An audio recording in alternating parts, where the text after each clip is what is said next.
Hello students. अगर आप BSc agriculture के सभी सब्जेक्ट्स के हिंदी व इंग्लिश में नोट्स लिखित में चाहते हैं तो इसके लिए आपको एक वेबसाइट पर जाना होगा।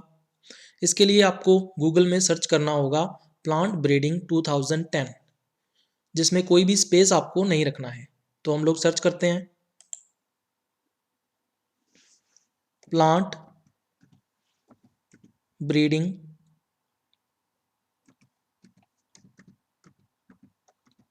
2010 और उसके बाद आपको एंटर दबाना है। जैसे ही आप एंटर पर क्लिक करते हो तो आपको सबसे ऊपर की तरफ एक लिंक दिखाई देगा साइंस एंड एग्रीकल्चर बॉटनी के नाम से। ठीक है, ये वेबसाइट कौन सी है? Plant breeding 2010.blogspot.com। तो इस लिंक को आपको ओपन करना है, तो हम लोग इस पर क्लिक करेंगे। जैसे ही आप लिंक के ऊपर क्लिक करोगे तो आपको एक साइंस एंड एग्रीकल्चर बॉटनी के नाम से वेबसाइट ओपन हुई दिखाई देगी। इसमें आपको लेफ्ट कॉर्नर पर साइड बार पर क्लिक करना है और जैसे ही साइड बार पर क्लिक करोगे तो आपको यहाँ पर अलग अलग सब्जेक्ट्स के जो लिंक्स हैं वो मिल जाएंगे और इसके साथ साथ जो ओल्ड पेपर्स के लिंक्स हैं वो भी आपको यहाँ पर आसानी से मिल जाएंगे, जिनके ऊपर क्लिक करके आप नोट्स तक पहुँच सकते हो। जो सब्जेक्ट्स यहाँ पर मेंशन नहीं हैं वो आने वाले टाइम में यहाँ पर ऐड कर दिए जाएंगे। माइक्रो प्रोपिगेशन टेक्नोलॉजीज का नेक्स्ट लेक्चर है टिश्यू कल्चर मेथडोलॉजी, उत्तक संवर्धन क्रियाविधि। तो इसके अंदर टोटल 7 स्टेप्स हैं, तो इन स्टेप्स को हम लोग एक एक करके डिस्कस करेंगे। सबसे पहला आपको स्क्रीन के ऊपर दिख रहा होगा सिलेक्शन ऑफ एक्सप्लांट या कर्तोत्तक का चयन। ठीक है, तो सबसे पहले आपको पता होना चाहिए एक्सप्लांट या कर्तोत्तक क्या होता है। ठीक है, हम लोग पौधे का जो भाग संवर्धित करने के लिए लेते हैं, ठीक है, प्लांट का जो पार्ट हम लोग आर्टिफिशियल मीडियम के ऊपर या कृत्रिम माध्यम के ऊपर संवर्धित करने के लिए प्राप्त करते हैं या लेते हैं, वो क्या कहलाता है? अभी एक्सप्लांट या कर्तोत्तक कहलाता है। जैसे हमने मान लीजिए स्टेम का टुकड़ा ले लिया तो स्टेम क्या हो जाएगा? उसके लिए एक्सप्लांट या कर्तोत्तक हो जाएगा। लीफ का टुकड़ा ले रहे हैं तो लीफ एक्सप्लांट हो जाएगा। रूट का टुकड़ा ले रहे हैं, पीस ले रहे हैं, तो वो क्या हो जाएगा? वो भी एक्सप्लांट हो जाएगा। ठीक है, तो एक्सप्लांट क्या है? अभी पौधे का वह भाग जिसे माध्यम पर संवर्धित करने के लिए चुना जाता है क्या कहलाता है? एक्सप्लांट या कर्तोत्तक कहलाता है। और एक्सप्लांट की डेफिनेशन जो है या इसकी परिभाषा जो है वो एग्जाम के अंदर पूछी जाती है, इंपॉर्टेंट चीज़ है। अब कौन कौन से एक्सप्लांट जो है वो हम लोग ले सकते हैं पादप उत्तक संवर्धन के अंदर, इस आधार पर फिर जो उत्तक संवर्धन है वो कई प्रकार का हो सकता है। ठीक है, जो टिश्यू कल्चर है वो कई टाइप्स का है, based upon which explant is selected. ठीक है, तो डायग्राम के अंदर देख रहा होगा, एक तरफ हम लोग देख रहे हैं एक्सप्लांट कौन सा ले रहे हैं या कर्तोत्तक कौन सा ले रहे हैं, और दूसरा संवर्धन का प्रकार या टाइप ऑफ कल्चर कौन सा हो जाएगा।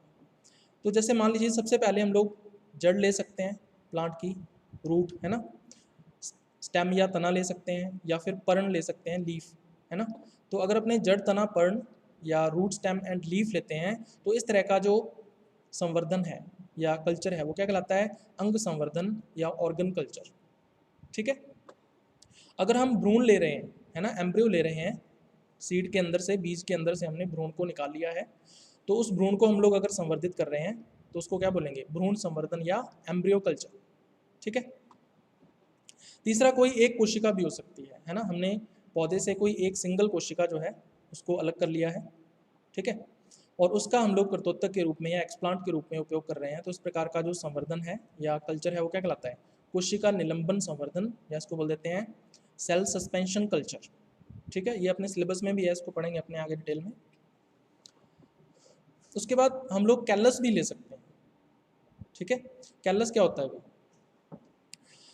जब अपने एक्सप्लांट को माध्यम के ऊपर रखते हैं, है ना, जो कर्तोत्तक है उसको अपने माध्यम के ऊपर या मीडियम के ऊपर रखते हैं, तो उसमें क्या होता है? कोशिका विभाजन शुरू हो जाता है, सेल डिवीजन स्टार्ट हो जाता है, और इस सेल डिवीजन से एक ग्रुप ऑफ सेल्स बनता है।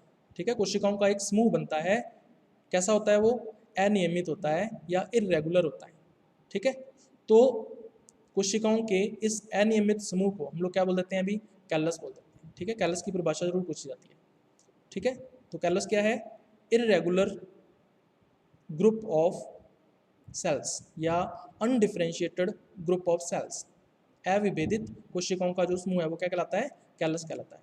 तो कैलस को अगर हम प्रत्योतक के रूप में या एक्सप्लांट के रूप में ले रहे हैं तो इसको क्या बोलेंगे, कैलस संवर्धन या कैलस कल्चर। ठीक है, इसके अलावा हम लोग परागकोश ले सकते हैं या एंथर्स ले सकते हैं।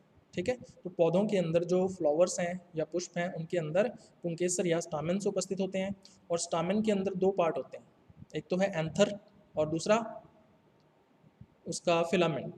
ठीक है, यानी परागकोश और पुतंतु। तो परागकोश को हम लोग कर्तोत्तक के रूप में या एक्सप्लांट के रूप में यूज़ करके उसका संवर्धन कर सकते हैं।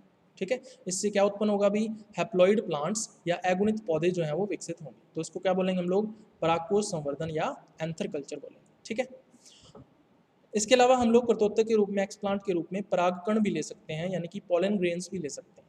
तो अगर हम पॉलन ग्रेन्स को लेते हैं एक्सप्लांट के रूप में तो उसको क्या बोलेंगे, परागकण संवर्धन या पॉलन कल्चर बोलेंगे। ठीक है, और इससे भी क्या बनेगा, अगुणित पौधे या हैप्लॉइड प्लांट्स का फॉर्मेशन होगा। ठीक है, इसके अलावा हम लोग क्या ले सकते हैं अभी एक्सप्लांट के रूप में, बीजांड ले सकते हैं या ओव्यूल ले सकते हैं। तो अगर बीजांड का संवर्धन हम लोग करवा रहे हैं तो उसको क्या बोलेंगे, बीजांड संवर्धन या ओव्यूल कल्चर। ठीक है, तो ये एक्सप्लांट्स हैं या कर्तोतक हैं, और उसी के आधार पर अलग अलग टाइप के कल्चर्स हैं या संवर्धन हैं। ठीक है, तो ये है अभी अपना पहला स्टेप कि हमें एक्सप्लांट का सिलेक्शन किस तरह से करना है या कौन से भाग को सिलेक्ट करना है प्लांट के, तो वो डिपेंड करता है कि हम लोग किस तरह का कल्चर या संवर्धन करवा रहे हैं। उसके बाद दूसरा जो स्टेप है वो आता है स्टेरिलाइजेशन ऑफ एक्सप्लांट या कर्तोतक का निर्जमीकरण। निर्जमीकरण का मतलब क्या होता है, निर्जमीकरण का मतलब ये है कि अवांछित जो सूक्ष्म जीव होते हैं, ठीक है, अनडिजायर्ड जो माइक्रोब्स होते हैं उनको डिस्ट्रॉय करना, उनको नष्ट करना। ठीक है, क्या कहलाता है, निर्जमीकरण कहलाता है। ठीक है, अब कर्तोतक का जो निर्जमीकरण है वो क्यों किया जाता है, या जो एक्सप्लांट है उसका स्टेरिलाइजेशन करने की आवश्यकता क्या है।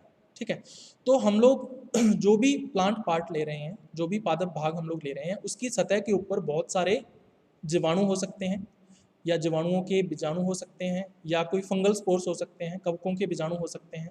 ठीक है, तो अगर वो माध्यम के ऊपर आ गए, ठीक है, तो वो भी क्या करेंगे, न्यूट्रिशन लेंगे या पोषण लेंगे। ठीक है, और वो भी क्या करेंगे, ग्रोथ करेंगे या वृद्धि करेंगे। तो इसका मतलब हमारा जो माध्यम, हमारा जो संवर्धन है या कल्चर है वो क्या कैसा हो जाएगा, कंटेमिनेट हो जाएगा, वो संदूषित हो जाएगा। ठीक है, यानी हमारा कल्चर या संवर्धन क्या हो जाएगा, खराब हो जाएगा। तो हम ऐसा नहीं चाहते। ठीक है ना, हम लोग जो भी संवर्धन करना चाहते हैं या कल्चर करना चाहते हैं, हम लोग चाहते हैं कि वो पूरी तरह से शुद्ध हो, वो खराब ना हो। तो उसको खराब होने से बचाने के लिए हमें ये ध्यान में रखना पड़ेगा कि जो भी हम लोग कर्तोतक या एक्सप्लांट ले रहे हैं उसकी सतह के ऊपर कोई भी सूक्ष्म जीव उपस्थित न हो, है ना, कोई फंगल स्पोर हो सकता है, या कोई जीवाणु का जो कोई स्पोर हो सकता है या बीजाणु हो सकता है ना, तो उससे हमें बचना है। ठीक है, तो इसके लिए हम लोग क्या करेंगे भी, जो एक्सप्लांट है या कर्तोतक है उसका निर्जमीकरण करेंगे। ठीक है, तो भाई इसको कैसे डिफाइन करेंगे अपने, कर्तोतक या एक्सप्लांट की सतह पर उपस्थित जीवाणुओं या कवकों के बीजाणुओं को नष्ट करना। ठीक है, एक्सप्लांट की सरफेस पर जो बैक्टीरियल और फंगल स्पोर्स हैं उनको डिस्ट्रॉय करना ही क्या कहलाता है, स्टेरिलाइजेशन ऑफ एक्सप्लांट या कर्तोतक का निर्जमीकरण कहलाता है। तो इसके लिए हम लोग अलग अलग केमिकल्स यूज़ कर सकते हैं। ठीक है, अलग अलग रसायन जो हैं उनका उपयोग जो है वो हम लोग इसके लिए करते हैं, और इन रसायनों की जो मात्रा है ना, वो निश्चित होती है। अगर हम बहुत ज़्यादा मात्रा इनकी यूज़ करेंगे तो हमारा जो एक्सप्लांट है या कर्तोतक है वो नष्ट हो सकता है। तो इनकी जो सांद्रता हमें लेनी है या मात्रा लेनी है वो स्पेसिफिक होनी चाहिए। ठीक है, तो ये कौन कौन से केमिकल्स हैं, इनके नाम आपको पता होने चाहिए। तो जैसा कि सबसे पहले दिख रहा होगा सोडियम हाइपोक्लोराइट, ठीक है, NaOCl। इसकी कितनी मात्रा हमें लेनी है, 1 से लेके 1.4% तक। ठीक है, ये ले सकते हैं। दूसरा कौन सा हम लोग ले सकते हैं निर्जमी कारक, कैल्शियम हाइपोक्लोराइट, ठीक है, CaOCl की ट्वाइस। ये कितना लेना है, 9 to 10%, 9 से 10% ले सकते हैं। तीसरा हाइड्रोजन परऑक्साइड H2O2, कितना ले सकते हैं, ये 10 से 12% ले सकते हैं। चौथा कौन सा है, सिल्वर नाइट्रेट AgNO3, कितना ले सकते हैं, 1% ले सकते हैं। और पांचवा है Hg2Cl2 यानी मर्क्यूरिक क्लोराइड, ये कितना ले सकते हैं अभी, 0.01 से लेके 1% तक। ठीक है, तो इनकी मात्रा जो है वो निश्चित होती है। तो इन 5 निर्जमी कारकों में से कोई भी एक हम लोग यूज़ कर सकते हैं किसके लिए, सतही निर्जमीकरण के लिए या सरफेस स्टेरिलाइजेशन के लिए, किसके, एक्सप्लांट या कृंतकोत्तक। ठीक है, तो ये है भी दूसरा स्टेप। चलिए उसके बाद तीसरा स्टेप यहाँ पे आता है स्टेरिलाइजेशन ऑफ ग्लास वेयर्स, जो कांच के बर्तन हैं उनका निर्जमीकरण जो है। ठीक है, अब हम लोग जो भी संवर्धन करवाएंगे या जो भी कल्चर करवाएंगे वो किस में करवाना पड़ेगा, हमें कांच के बर्तनों में करवाना पड़ेगा। ठीक है, ग्लास वेयर्स में करवाना पड़ेगा। अब ये जो ग्लास वेयर्स हैं या कांच के पात्र हैं ये कौन कौन से हो सकते हैं, जैसे फ्लास्क हो सकता है, ठीक है, कोनिकल फ्लास्क, या फिर हम लोग संवर्धन ट्यूब ले सकते हैं कांच की बनी हुई, है ना, कल्चर ट्यूब बोल देते हैं उसको, या फिर पेट्री डिश जो है उसका उपयोग किया जा सकता है। ठीक है, या फिर कई बार बीकर का उपयोग जो है वो भी किया जाता है। ठीक है, तो ये जितने भी कांच के बर्तन हैं या जितने भी ग्लासवेयर्स हैं, इनकी सरफेस के ऊपर, इनकी आंतरिक सतह पर और बाहरी सतह के ऊपर, ठीक है, कोई भी कंटेमिनेशन उत्पन्न करने वाला या संदूषण उत्पन्न करने वाला कोई भी कारक हो सकता है। ठीक है, जैसे बीजाणु हो सकते हैं कवकों के, या फिर जीवाणु हो सकते हैं खुद, या उनके बीजाणु हो सकते हैं।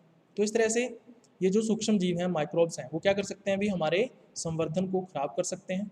ठीक है, यानी संदूषण या कंटेमिनेशन कर सकते हैं।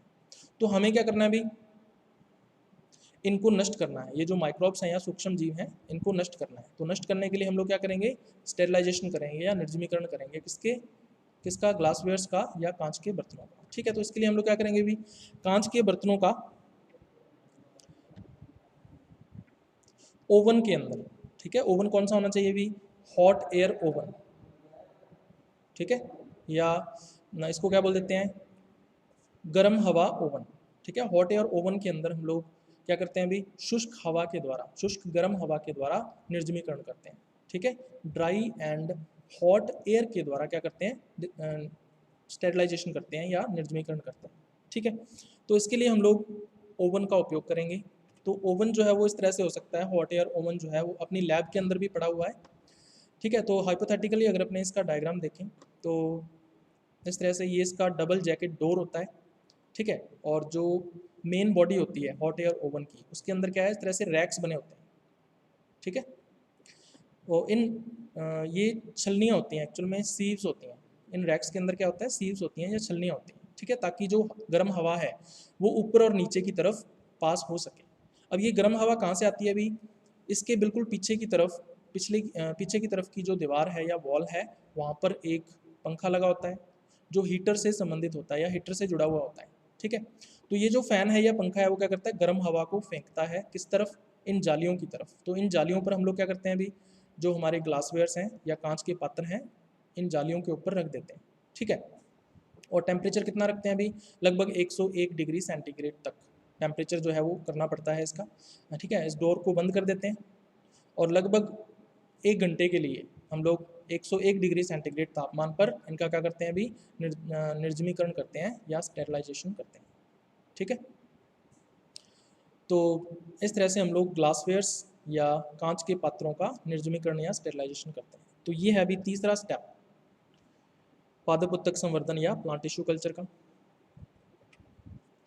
उसके बाद चौथे स्टेप की हम लोग बात करते हैं, स्टेरिलाइजेशन ऑफ कल्चर मीडियम या संवर्धन माध्यम का निर्जमीकरण। अब हम लोग संवर्धन के लिए या कल्चर के लिए हमें क्या चाहिए होता है, एक कृत्रिम माध्यम चाहिए होता है, एक आर्टिफिशियल मीडियम चाहिए होता है। ठीक है, लेकिन ये जो मीडियम है या ये जो माध्यम है, इसके अंदर बहुत सारे माइक्रोब्स या सूक्ष्म जीव हो सकते हैं। ठीक है, जो क्या क्या कर सकते हैं, हमारे कल्चर को या संवर्धन को खराब कर सकते हैं। ठीक है, उसको संदूषित कर सकते हैं या कंटेमिनेट कर सकते हैं। तो इससे बचने के लिए हम लोग हमें क्या करना पड़ेगा, संवर्धन माध्यम का या कल्चर मीडियम का स्टेरिलाइजेशन या निर्जमीकरण करना पड़ेगा। ठीक है, तो इसके लिए हम लोग कौन से उपकरण का उपयोग करते हैं। ठीक है, तो ये उपकरण है भी ऑटोक्लेव। ठीक है, तो ऑटोक्लेव के अंदर हम लोग निर्जमीकरण करते हैं। तो ऑटोक्लेव जो है वो हमारी लैब के अंदर पड़ा हुआ है। ऑटोक्लेव जो है वो एक तरह का प्रेशर कुकर होता है। ठीक है, जिस तरह से घरों में हम लोग प्रेशर कुकर यूज़ करते हैं, उसी तरह से ऑटोक्लेव क्या है, एक तरह का प्रेशर कुकर है जिसमें स्टीम के द्वारा, ठीक है, या नम भाप के द्वारा उच्च दाब पर या हाई प्रेशर के ऊपर स्टेरिलाइजेशन या निर्जमीकरण किया जाता है। ठीक है। तो इसके अंदर का जो तापमान है वो हमें कितना रखना है अभी, 121 डिग्री सेंटीग्रेड रखना है टेम्परेचर, ठीक है। और दाब जो है वो हमें कितना रखना है, 15 PSI, ठीक है। दाब या प्रेशर जो है वो हमें रखना है। और ये इंपॉर्टेंट चीज़ है, इसके ऊपर डायरेक्ट क्वेश्चन पूछा जाता है कि जब हम ऑटोक्लेव के अंदर निर्जमीकरण या स्टेरिलाइजेशन करते हैं तो ताप और दाब कितना रखा जाता है, ठीक है। तो ताप 121 डिग्री सेंटीग्रेड और दाब 15 PSI रखना है, ठीक है। और कितने समय के लिए हम लोग निर्जमीकरण करते हैं, तो लगभग 30 मिनट के लिए या आधे घंटे के लिए हम लोग क्या करते हैं, स्टेरिलाइजेशन करते हैं, ठीक है। और इसमें गर्म भाप के द्वारा या स्टीम के द्वारा स्टेरिलाइजेशन या निर्जमीकरण होता है। तो ये आपको एक डायग्राम दिख रहा होगा स्क्रीन के ऊपर। तो ये हाइपोथेटिकल डायग्राम है इसका। अगर आप देखो तो इसकी जो दीवार है वो काफ़ी ब्रॉड होती है, काफ़ी मोटी दीवार है इसकी, ठीक है, क्योंकि इसके अंदर प्रेशर क्रिएट होगा। तो अगर दीवार कमज़ोर होगी तो इसके फटने के चांसेस रहते हैं। तो इसकी दीवार जो है वो काफ़ी मोटी स्टील की बनी हुई होती है। अब इसके अंदर हमें क्या करना है, अभी जल भर देना है, ठीक है। जल कितना भरना है, लगभग 1/4 या इससे भी कम, ठीक है। 1/4 भाग या इससे भी कम जो है वो जल इसके अंदर डाला जाता है। अब इसके अंदर क्या होता है, एक स्टैंड होता है, ठीक है। इसको अंदर से अगर आप देखो तो इसके अंदर क्या होता है, एक स्टैंड होता है। तो इस स्टैंड पर हमें क्या रखना है, अभी कल्चर मीडियम रखना है फ्लास्क में डालकर, ठीक है। फ्लास्क के अंदर संवर्धन माध्यम डालकर हमें इस स्टैंड के ऊपर रख देना है, ठीक है। अब इस यहाँ पे क्या होता है, इसका कवर होता है या ढक्कन होता है।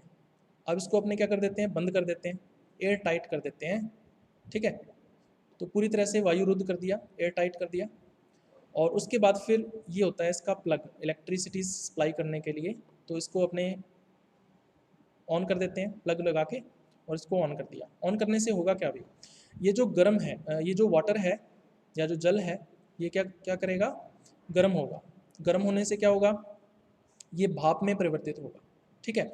और ये वाला जो खाली एरिया है या एम्प्टी एरिया है, यहाँ पर भाप जो है वो पहुँच जाएगी, ठीक है। अब क्या क्या होगा, अभी जैसे जैसे जल जो है अपनी द्रव अवस्था से भाप अवस्था में परिवर्तित होता जाएगा, वैसे वैसे जो प्रेशर है या दाब है वो बढ़ता जाएगा, ठीक है। क्योंकि यहाँ पर जो स्पेस है या जगह है वो फिक्स है, वो बढ़ नहीं रही।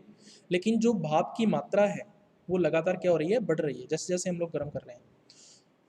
तो दाब बढ़ रहा है और तापमान जो है वो भी बढ़ेगा, क्योंकि जल को हम लोग लगातार क्या कर रहे हैं, गर्म कर रहे हैं। तो तापमान भी बढ़ रहा है और दाब भी बढ़ रहा है। अब तापमान कितना है और दाब कितना है, ये हमें कौन बताता है, अभी दाब के बारे में हमें पता चलता है प्रेशर मीटर से या दाब मापी से, ठीक है, जो कि कहाँ लगा रहता है, ऑटोक्लेव के ऊपर की तरफ लगा रहता है, ठीक है। तो ये देख सकते हो आप कभी भी। उसके बाद टेम्परेचर रेगुलेटर, जो कि तापमान को नियंत्रित करने का काम करता है, ये हमें बताता है कि तापमान जो है वो कितना हो गया है इसके अंदर, ठीक है। और ये क्या है, अभी स्टीम आउटलेट है ना। जैसे प्रेशर कुकर जो है उसके ऊपर सीटी लगी होती है, उसी तरह से ये क्या है, एक तरह की सीटी है या स्टीम आउटलेट है।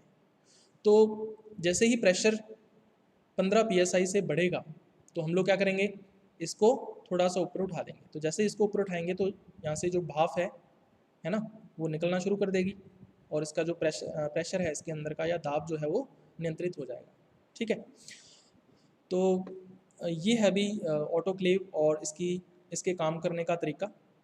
तो इससे होगा क्या, अभी हाई प्रेशर और हाई टेम्परेचर, उच्च दाब और उच्च ताप द्वारा इस माध्यम के अंदर जितने भी माइक्रोब्स या सूक्ष्म जीव उपस्थित हैं वो क्या हो जाएंगे, डिस्ट्रॉय हो जाएंगे या नष्ट हो जाएंगे, ठीक है।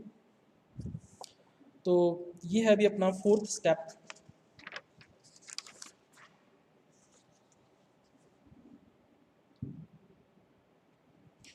उसके बाद 5वें स्टेप की हम लोग बात करते हैं। 5वां स्टेप कौन सा है, अभी माध्यम व कर्तोत्तक का स्थानांतरण, या इसको बोल देते हैं pouring and inoculation of medium, ठीक है। तो हम लोग क्या करते हैं, अभी इस स्टेप के लिए एक उपकरण का यूज़ करते हैं जिसको बोलते हैं laminar air flow cabinet, LAF cabinet भी बोल देते हैं या लैमिनार एयर फ्लो कैबिनेट भी बोल देते हैं इसको, ठीक है। तो ये अपनी लैब के अंदर पड़ा हुआ है, देख लेना आप लोग। तो हम लोग इस कैबिनेट का उपयोग करते हैं। इस कैबिनेट के अंदर का जो वातावरण है वो पूरी तरह से कैसा होता है, निर्जमित होता है या स्टेरिलाइज्ड होता है। ठीक है, तो संदूषण या कंटेमिनेशन के चांसेस इस कैबिनेट के अंदर बहुत ही कम रहते हैं। ठीक है, तो हम लोग इस वातावरण के अंदर पोरिंग एंड इनोकुलेशन यानी कि माध्यम व कर्तोत्तक का जो स्थानांतरण है वो कर सकते हैं आसानी से। ठीक है, चलिए अब ये जो LAF कैबिनेट है इसके अंदर का एनवायरनमेंट जो है वो निर्जमित किस प्रकार से होता है, तो ये आपको पता होना चाहिए। तो LAF में क्या होता है अभी, यूवी लाइट की सुविधा होती है ना, यूवी प्रकाश जो है या पराबैंगनी जो प्रकाश है उसकी सुविधा होती है। और हमें पता है कि जो यूवी लाइट है वो क्या कर सकती है, अभी जो माइक्रोब्स हैं या सूक्ष्म जीव हैं उनको नष्ट कर सकती है। ठीक है, तो हम लोग क्या करते हैं अभी, इस LAF कैबिनेट को उपयोग करने से पहले 15 मिनट तक, है ना, 15 मिनट्स तक हम लोग क्या करते हैं, यूवी लाइट को ऑन कर देते हैं। ठीक है, यूवी लाइट को ऑन कर दिया तो ऑन करने से क्या होगा, इस कैबिनेट के अंदर का जो वातावरण है या जो एनवायरनमेंट है वो पूरी तरह से क्या हो जाएगा, निर्जमित हो जाएगा। ठीक है, कंप्लीटली स्टेरलाइज हो जाएगा। ठीक है, स्टेरलाइज हो गया। अब हम क्या करेंगे, इस यूवी लाइट को ऑफ कर देंगे। ठीक है, उपयोग करने से पहले LAF कैबिनेट को उपयोग करने से पहले यूवी लाइट को ऑफ करना पड़ता है। क्यों, क्योंकि ये जो यूवी लाइट है या यूवी प्रकाश है ये कैसा होता है, कार्सिनोजेनिक होता है। ठीक है, इसका मतलब ये कैंसर कॉज कर सकता है, स्किन का कैंसर। ठीक है, तो हमारे लिए ये हार्मफुल है, इसलिए हमें यूवी लाइट के प्रकाश में बैठकर कभी भी कार्य नहीं करना है LAF कैबिनेट में। तो हमने 15 मिनट तक यूवी लाइट को ऑन रखा और जिससे क्या होगा, LAF का जो आंतरिक वातावरण है, जो इंटरनल एनवायरनमेंट है वो स्टेरलाइज हो जाता है। ठीक है, तो एक तो ये है। दूसरा, इसके अंदर LAF कैबिनेट के अंदर एक विशेष प्रकार का फिल्टर पाया जाता है। ठीक है, और इस फिल्टर का नाम क्या है अभी, HEPA फिल्टर। ठीक है, और HEPA फिल्टर जो है इसके ऊपर क्वेश्चन जरूर आता है, आपसे ये पूछा जा सकता है कि LAF कैबिनेट में जो फिल्टर पाया जाता है उसका नाम क्या है, तो क्या बताओगे, HEPA फिल्टर। आपसे पूछा जा सकता है कि जो HEPA है इसकी फुल फॉर्म क्या है, पूरा नाम क्या है, तो आप लोग क्या बताओगे, हाई एफिशिएंसी पार्टिकुलेट एयर। ठीक है, तो ये फुल फॉर्म आपको ध्यान में रखनी है, इसका पूरा नाम जो है वो पूछा जा सकता है। ठीक है, अब ये जो HEPA फिल्टर है, ठीक है, इसमें से क्या गुजरता है, अभी वायु गुजरती है। ठीक है, HEPA फिल्टर कहाँ लगा रहता है, जो LAF कैबिनेट है उसके पीछे की तरफ लगा रहता है। ठीक है, अपनी लैब में ये पड़ा हुआ है, देख लेना आके। तो HEPA फिल्टर जो है अपने पीछे से क्या करेगा, हवा को अंदर की तरफ खींचेगा। ठीक है, अंदर की तरफ खींचेगा, उसके बाद इसको कहाँ फेंकेगा, ये चैम्बर की तरफ, है ना, जो वर्किंग चैम्बर है, जो कार्य क्षेत्र है इस कैबिनेट के अंदर, उसकी तरफ इस हवा को फेंकेगा। ठीक है, और फिर हवा ये कहाँ जाएगी, हमारी ओर आएगी, क्योंकि हम लोग जो है इसके सामने बैठकर काम कर रहे हैं। तो हवा जो है या वायु जो है वो कैबिनेट के अंदर से हमारी ओर यानी कि बाहर की तरफ निकल रही है। ठीक है, तो इसका फ़ायदा क्या होगा, अभी हमारी तरफ से कोई भी माइक्रोब या सूक्ष्म जीव LAF कैबिनेट के अंदर प्रवेश नहीं कर सकता, क्योंकि हवा जो है वो हमारी ओर बह रही है इसके अंदर से। ठीक है, तो ये चीज़ आपको ध्यान में रखनी है, ये इंपॉर्टेंट चीज़ है। तो वायु या एयर जो है वो HEPA फिल्टर से होकर गुजरती है। ठीक है, अब HEPA फिल्टर जो है इस वायु का क्या करता है, इस एयर के साथ क्या करता है, तो वो मैं आपको बता दूं। सबसे पहले ये पता होना चाहिए कि जो छिद्र आकार है ना, जो पोर साइज है किसका, HEPA फिल्टर का, इसके ऊपर क्वेश्चन जरूर पूछा जाता है, इंपॉर्टेंट चीज़ है अभी, 0.3 माइक्रोमीटर। ठीक है, इसका छिद्र आकार या पोर साइज होता है। और कई बार क्या होता है, लिखा होता है 0.22 माइक्रोमीटर, तो दोनों ही सही है, 0.3 माइक्रोमीटर भी लिख सकते हो और 0.22 माइक्रोमीटर भी लिख सकते हो। ये दोनों के दोनों ऑप्शन एक साथ कभी आपको देखने को नहीं मिलेंगे। ठीक है, इन दोनों में से कोई एक ही होगा। तो 0.3 माइक्रोमीटर भी सही है और 0.22 माइक्रोमीटर भी सही है, ये इसका छिद्राकार या पोर साइज होता है। अब इसका फ़ायदा क्या है, अभी ये जो पोर साइज है इतना छोटा है कि इसमें से 99.97% जो वायु जनित कण है ना, जो एयरबॉर्न पार्टिकल्स हैं वो नहीं गुजर सकते। तो उसका मतलब धूल मिट्टी जो है वो इस HEPA फिल्टर से नहीं गुजर सकती, बैक्टीरिया जीवाणु इस HEPA फिल्टर से नहीं गुजर सकते, जो फंगल स्पोर्स हैं, कवकों के बीजाणु हैं, वो इस HEPA फिल्टर से नहीं गुजर सकते। तो इसका मतलब HEPA फिल्टर से जो वायु या एयर पास होगी वो कैसी होगी भी, पूरी तरह से निर्जमित होगी, है ना, पूरी तरह से क्या होगी, स्टेरलाइज होगी। तो इसका मतलब जो कैबिनेट के अंदर हवा आ रही है ना, कार्य क्षेत्र में या वर्किंग एरिया के अंदर जो वायु आ रही है वो पूरी तरह से निर्जमित है, उसमें कोई भी सूक्ष्म जीव या माइक्रोब नहीं है। ठीक है, तो इसलिए जो LAF कैबिनेट है इसके अंदर का एनवायरनमेंट कैसा होगा, पूरी तरह से निर्जमित होगा। ठीक है, चलिए तो इसको अपने डायग्राम से देखेंगे आगे, चलिए देख ही लेते हैं। तो ये आपको दिख रहा होगा, अभी एक हाइपोथेटिकल डायग्राम मैंने बनाया हुआ है, LAF कैबिनेट इस तरह से होता है। तो इसके अंदर ये वाला जो एरिया है, ठीक है, ये क्या कहलाता है, अभी कार्य क्षेत्र या वर्किंग एरिया कहलाता है। और इसके पीछे की तरफ आप लोग देख सकते हो हैपा फिल्टर लगा हुआ है। तो हैपा फिल्टर क्या करेगा, अपने पीछे से वायु को खींचेगा और कार्य क्षेत्र में फेंकेगा। ठीक है, वर्किंग एरिया के अंदर इसको ये फेंकता है। ठीक है, और हमें कहाँ बैठना है, अभी इसके इस तरफ बैठना है। ठीक है, आगे की तरफ। तो ये है अभी हैपा फिल्टर, इस तरह की स्ट्रक्चर इसकी होती है। और हैपा फिल्टर का जो छिद्र आकार है या पोर साइज है वो कितना है, 0.3 माइक्रोमीटर है। ठीक है, या 0.22 माइक्रोमीटर है, दोनों एक ही बात है। चलिए अब अपने को क्या करना है, अभी पोरिंग करनी है। पोरिंग का क्या मतलब है, हमने क्या किया था, इससे पहला जो स्टेप था वो था स्टेरिलाइजेशन ऑफ कल्चर मीडियम, जो संवर्धन माध्यम था उसका हमने क्या किया था, निर्जमीकरण किया था। तो निर्जमित जो संवर्धन माध्यम है या कल्चर मीडियम है जो स्टेरिलाइज है, उसको हम लोग क्या करेंगे, LAF कैबिनेट के अंदर ले आएंगे। ठीक है, और LAF कैबिनेट के अंदर जब हम उसको लाएंगे तो माध्यम कैसा होगा, अभी गर्म होगा। ठीक है, और जो गर्म माध्यम होता है,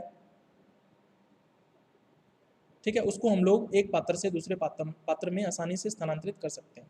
तो हमें क्या करना है, अभी जिन ग्लासवेयर्स के अंदर या जिन कांच के पात्रों के अंदर हमें संवर्धन करवाना है या कल्चर करवाना है, ठीक है, उन पात्रों में हमें पहले संवर्धन माध्यम या कल्चर मीडियम डालना पड़ेगा।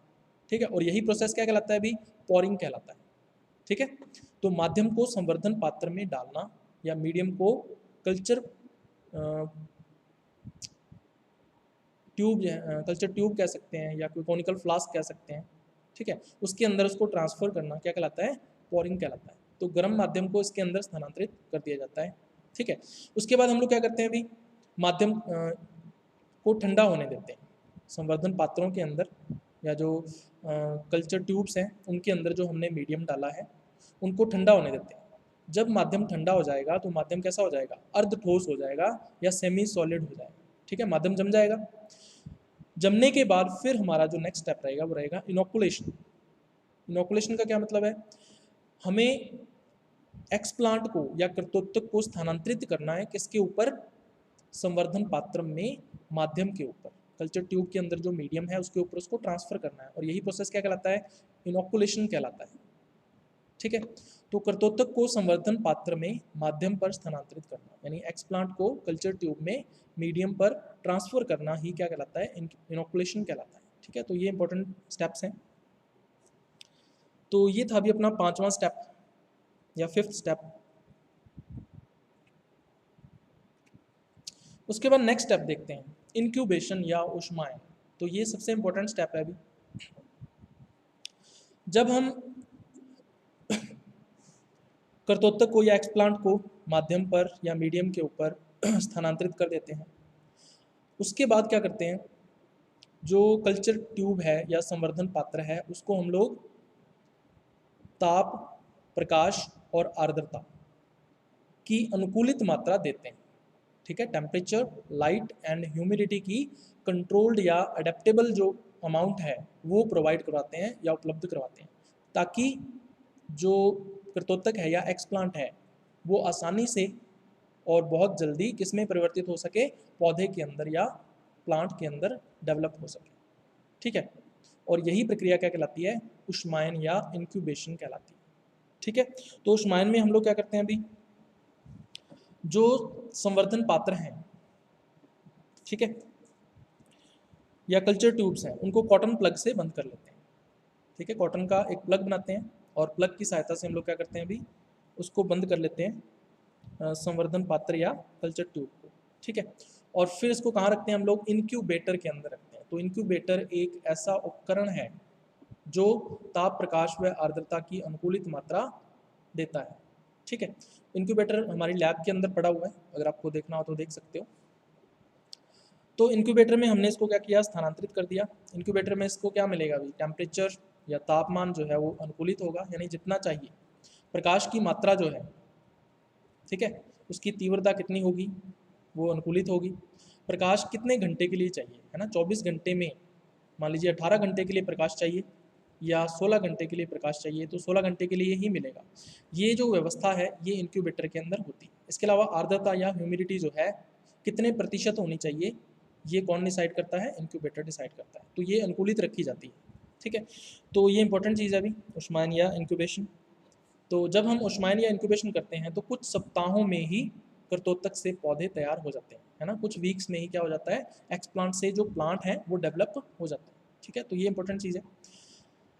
तो ये है अभी 6th स्टेप, इंक्यूबेशन या उष्मायन। चलिए इसको थोड़ा सा डायग्राम से देख लेते हैं। तो इस तरह से एक बॉक्स लाइक स्ट्रक्चर होती है ये, इसका डबल जैकेट डोर होता है और इसका डबल जैकेट चैम्बर है। इस चैम्बर के अंदर क्या होता है भाई, रैक्स बने होते हैं और इन रैक्स के अंदर क्या होता है, सीव्स या छलनियाँ होती हैं। इन छलनियों के अंदर हम लोग क्या रखते हैं भाई, इन रैक्स के अंदर जो कल्चर ट्यूब है या संवर्धन पात्र है उनको यहाँ इनके अंदर रखा जाता है, ठीक है। और लाइट एंड ह्यूमिडिटी रेगुलेटर्स जो हैं इस पर बने हुए होते हैं, है ना, प्रकाश और आर्द्रता को नियंत्रित करने के लिए ये रेगुलेटर्स हैं।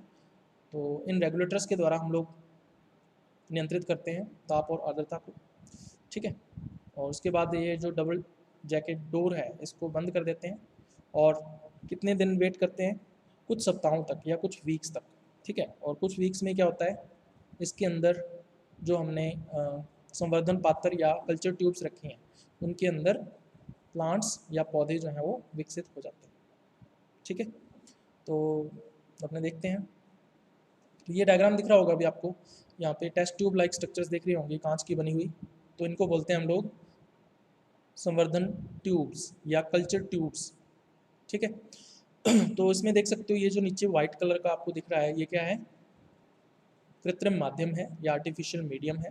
तो और इसमें इस तरह से ग्रीन कलर के प्लांट्स जो हैं वो डेवलप हो जाते हैं और नीचे इसका रूट सिस्टम जो है वो भी डेवलप हो जाता है, ठीक है। तो ये कुछ सप्ताहों के अंदर होता है। चलिए उसके बाद नेक्स्ट जो स्टेप है, 7वां स्टेप, वो है हार्डनिंग एंड एक्लेमेटाइजेशन, ठीक है, दृढ़ीकरण व अनुकूलन। अब ये क्या चीज़ होती है, जो लैब है उसका वातावरण या लैब के अंदर जो इंक्यूबेटर है या इंक्यूबेटर के अंदर का जो वातावरण है वो पूरी तरह से कैसा होता है, अनुकूलित होता है। इसका मतलब पौधे 100% अनुकूलित वातावरण में या 100% अडेप्टेबल एनवायरनमेंट के अंदर ग्रो कर रहे होते हैं, ठीक है।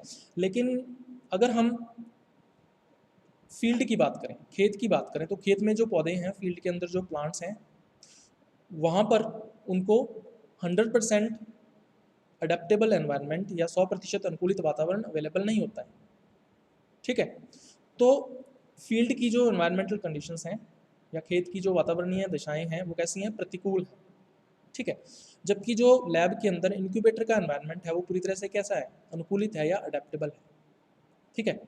अगर हम इंक्यूबेटर से पौधे को निकालकर डायरेक्ट फील्ड में मृदा के अंदर या सॉइल के अंदर उसको इस्टेब्लिश करते हैं या स्थापित करते हैं, ठीक है, तो क्या पौधा जीवित रह जाएगा, नहीं रहेगा, ठीक है। क्यों नहीं रहेगा, क्योंकि 100% अनुकूलित वातावरण से निकलकर प्रतिकूल वातावरण में आना या 100% अडेप्टेबल एनवायरनमेंट से निकलकर